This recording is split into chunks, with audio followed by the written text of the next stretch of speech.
Hi, how are you? My name is Joseph Aboud. I'm an orthopedic shoulder surgeon at Rotator Orthopedics at Thomas Jefferson University, and also one of the authors in the JBJS article entitled InSpace Implant Compared with Partial Repair for the Treatment of Full-Thickness Massive Rotator Cuff Tears, a multi-center, single-blinded, randomized controlled trial.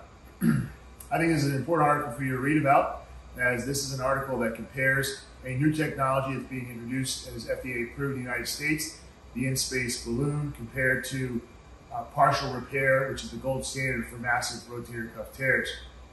There are many interesting findings in this article that you will find. In addition, I think it will be something for you to consider as part of your armamentarium in treating patients with massive rotator cuff tears. I hope you enjoy reading this. I think one of the questions that remains unanswered after reading this article is, if you opt to use the InSpace balloon, what should your rehab protocol be like? This is something that we're continuing to actively study to see if rehabilitation should be standardized to massive rotator cuff partial repairs, which is typically 4 to 6 weeks in a sling, or should be accelerated. I look forward to your thoughts. Thank you for reading this.